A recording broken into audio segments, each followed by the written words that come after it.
Quand je vous dis violence, à quoi pensez-vous? Et si je vous demande de définir la violence, quelles seraient vos propositions? En fait, je vous pose ces questions parce que la violence est intuitive, c'est-à-dire que directement, intuitivement, on va comprendre à quoi on se réfère. Mais à l'heure d'essayer de la définir, là, des problèmes se posent. Et c'est complètement légitime. C'est légitime parce qu'il existe beaucoup de définitions de la violence. Il existe beaucoup de définitions parce qu'il existe beaucoup de disciplines qui ont étudié les phénomènes de violence et que derrière chaque discipline, il y a différentes théories. Donc, chaque théorie propose sa propre définition et il devient très difficile de se mettre d'accord entre nous tous. C'est une des premières difficultés à laquelle on se confronte quand on commence à travailler sur la violence et sur ses dynamiques. C'est vraiment de comprendre de quoi il s'agit.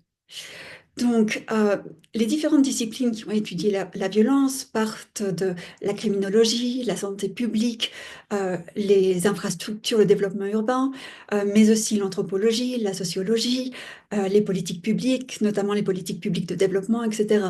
Donc, on voit déjà qu'il y a plusieurs facettes et plusieurs perspectives pour comprendre cette violence. La psychologie aussi a étudié la violence. Alors, des auteurs sont venus et ont évidemment proposé d'avoir des définitions qui puissent être universelles, c'est-à-dire qui puissent contenter tout le monde. Mais on se rend compte quand on étudie ces différentes propositions de définition qu'en fait, le problème au cœur de ces définitions est où on met la limite, c'est-à-dire qu'est-ce qu'on met à l'intérieur, qu'est-ce qu'on met à l'extérieur. Et ça, c'est le grand problème qu'on a en violence. Et il y a encore des débats sur ce sujet actuellement. C'est-à-dire que les premiers ont essayé de réduire la violence au corps, et ce qui avait une marque sur le corps. Donc c'était vraiment l'abus de force sur l'intégrité du corps de l'autre, qui laissait une marque sur le corps. Et puis évidemment, d'autres ont élargi, notamment les académiques qui étaient féministes, en disant mais la violence n'est pas simplement corporelle et ne se voit pas forcément, notamment la violence sexuelle ou la violence psychologique et morale.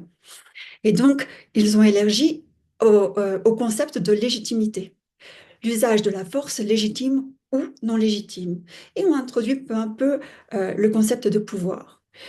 Et d'autres auteurs notamment Arendt et d'autres, ont justement développé ce concept de violence autour du pouvoir. Donc c'est vraiment l'utilisation illégitime de la force ou du pouvoir pour contraindre l'autre.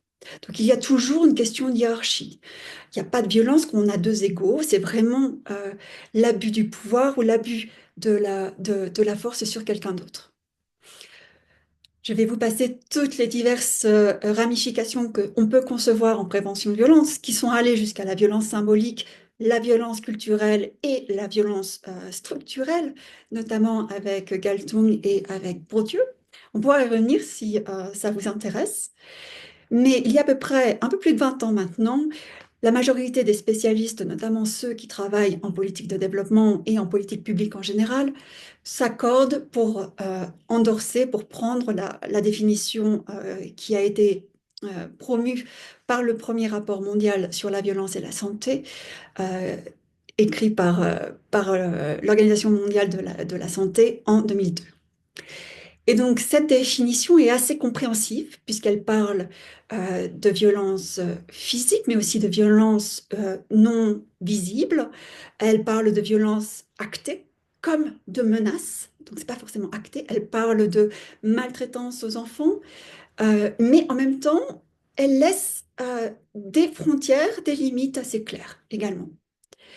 Et c'est pour ça qu'actuellement, la plupart endorsent donc cette définition que je mettrai dans les commentaires, comme la définition sur laquelle on s'appuie pour aller de l'avant et pour éviter de passer des heures et des heures dans des débats éternels sur les questions de définition. Donc je m'arrête là, je continuerai sur justement ce concept de violence et toutes les complexités qui sont au cœur de bien comprendre cette notion et aussi de se comprendre entre soi, parce que c'est encore une fois une des difficultés majeures que l'on a. Et je vous dis à très vite. Ce sera l'objet justement de la prochaine vidéo. À bientôt.